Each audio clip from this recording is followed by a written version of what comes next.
Welcome to this WWE show review on TimReynoldsShow. Make sure you guys hit that like button as I'm reviewing the Monday Night Raw after WWE's premium live event Crown Jewel happened this past weekend, and we would see this Raw kicked off with the Women's World Champion Liv Morgan, who won the first ever Crown Jewel Women's Championship belt at Crown Jewel on Saturday, and also was flaunting the Crown Jewel Championship ring on her hand as she came down to the middle of the ring with Raquel Rodriguez and Dominic Mysterio by her side, and Liv would claim to be the best women's world champion in WWE of all time. And after that, we would see her interrupted by the women's WWE tag team champions Jade Cargill and Bianca Belair, as these two have had a problem with Liv and Raquel after what they said to them last week, and they hadn't forgotten, and they come out looking for a fight as they challenge Raquel and Liv, but general manager Adam Pearce would put a stop to everything to come out and try to get some order, and would announce to Liv Morgan and the WWE Universe that there will be a women's battle royal to determine the number one contender for the Women's World Championship. Oh my goodness, Liv was definitely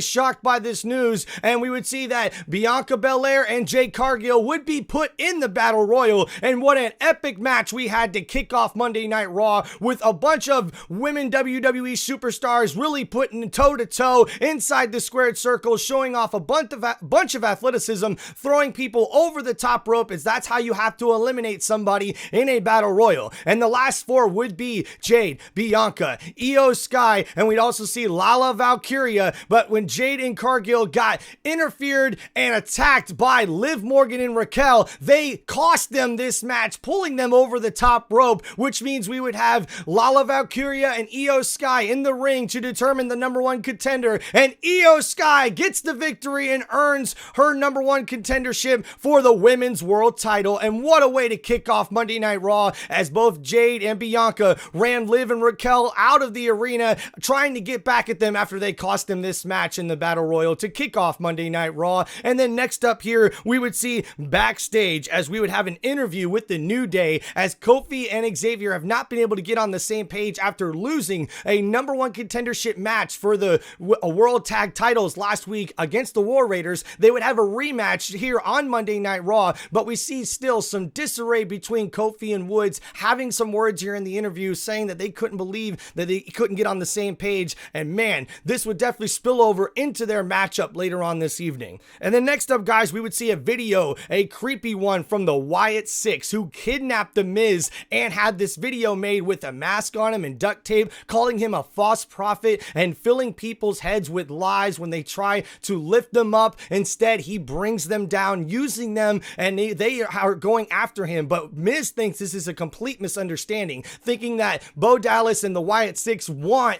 Final Testament. But nope, Bo would reveal, we don't want nothing to do with Final Testament. We came looking for you. After the video of a flashback when Bo was a young superstar and he was getting some advice from The Miz at some point, we would see that this has something to do with why they chose to go after Miz, as the Wyatt Six have found their next victim. Man, what a way to kick off Monday Night Raw with that creepy video. Next up on the show, we would see it after this on Monday Night Raw. Our next match would be the tag team match with the New Day taking on the War Raiders, and Eric and Ibar would get the victory in this one after some miscommunication once again between Kofi Kingston and Xavier Woods, as the New Day can't seem to get on the same page and the dysfunction continues between the New Day partners, and the War Raiders get the victory in this one. Then next up, guys, we have Sami Zayn coming out to the middle of the ring to address the WWE Universe after what happened at WWE Crown Jewel when he tried to help out Jimmy and Jey Uso and Roman Reigns, but that backfired at the end when he went for a Halula kick on Solo Sikoa, but he ended up kicking Roman Reigns, who came in for a Superman punch at the same time.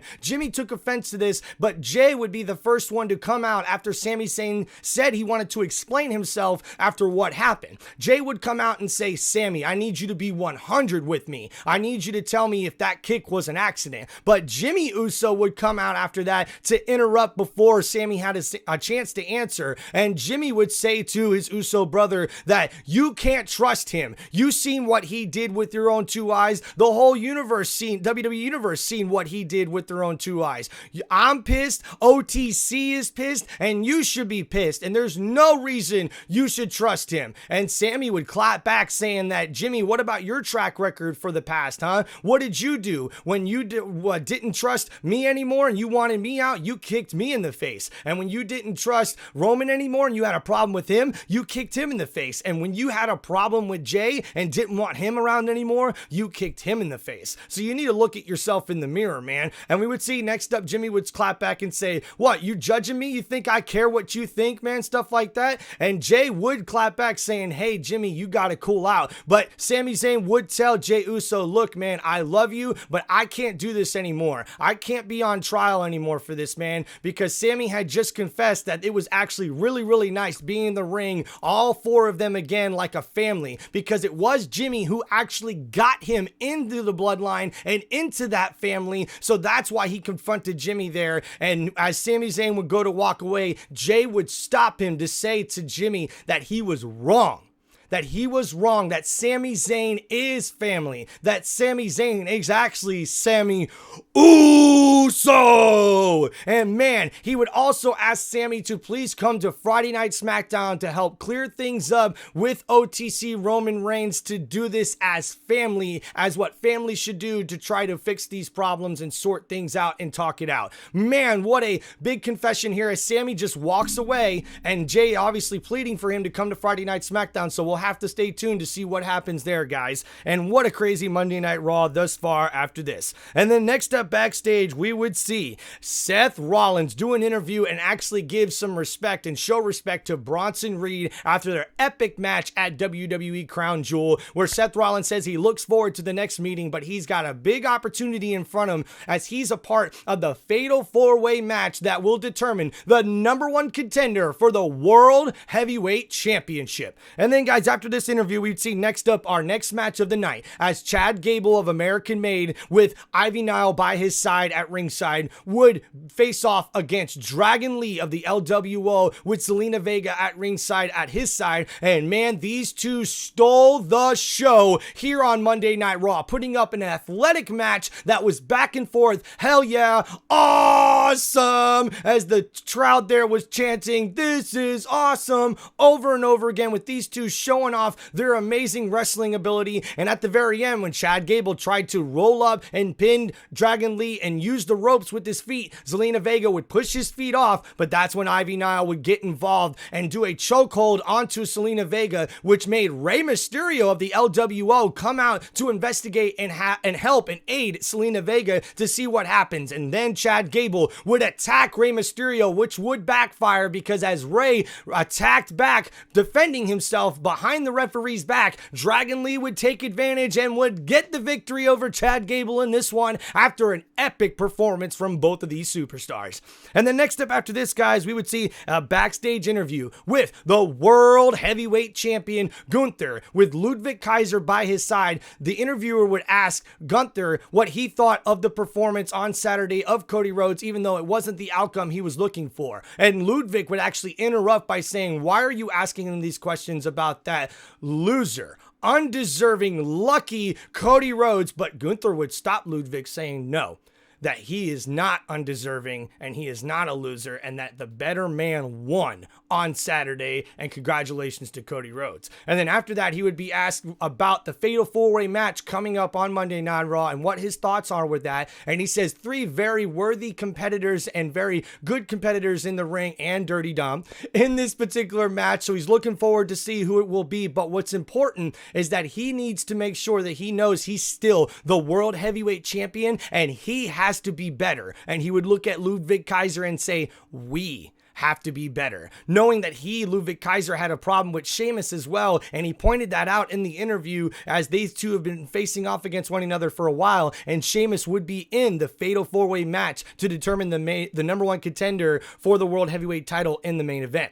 And then next up after this, guys, we would see the main event of the evening, as we would have a Fatal 4-Way match with Damian Priest, Sheamus, and Dirty Dominic Mysterio, And we would also see Seth freaking Rollins as these four superstars put on a show inside the ring, going back and forth. Who was gonna win? It looked like Dirty Dom was just gonna get his ass whooped at the beginning, and Seth freaking Rollins shows off his moves. Damian Priest shows off his moves, and Sheamus just fights, cause it's fight night when Sheamus is inside the ring, especially when it's the main event, and especially when the number one contendership is on the line. And these two would lay it all out. These four superstars would give their all inside the ring. Well, I should say three, because it definitely wasn't Dominic Mysterio, as he was trying to avoid getting his ass whooped once again. But it would be Big Bronson Reed that would come interfere in the matchup, and there's no disqualifications in a fatal four-way match, and that would be Big Bronson Reed's advantage as he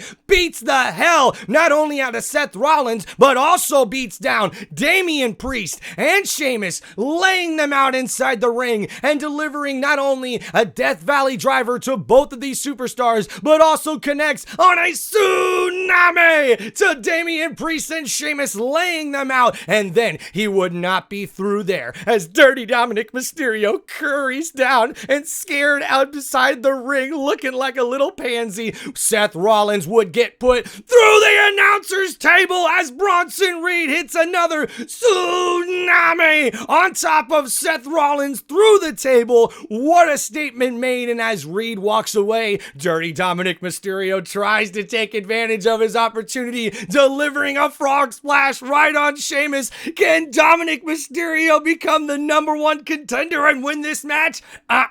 Damian Priest breaks it up, and he would lay out Dirty Dominic Mysterio as Damian Priest hits the South of Heaven's choke slam and wins this fatal four-way match to become the number one contender for the World Heavyweight Championship. And Gunther, the World Heavyweight Champion, would come out to face Damian Priest face to face, eye to eye, as these two stared each other down to end Monday Night Raw. And now we know who the number one contender will be to Gunther's World Heavyweight Championship. And what a Monday Night Raw here on this Tim Reynolds Show's WWE show review. Make sure you guys like and subscribe to the channel on Tim Reynolds Show, and check out more of my WWE show reviews after every premium live event from the WWE, and also every Monday Night Raw and Friday Night SmackDown. I appreciate you guys. Thank you so much for coming here. Appreciate y'all. Peace out, everybody. Hope you have a great day. Leave some comments in there and let me know what you guys think of the WWE storylines thus far, what you thought of Crown Jewel and Monday Night Raw. And be sure to check out Tim Reynolds Show's WWE review of Crown Jewel, and also every single Monday Night Raw and Friday Night SmackDown. Peace out, guys. Thank you so much for the support.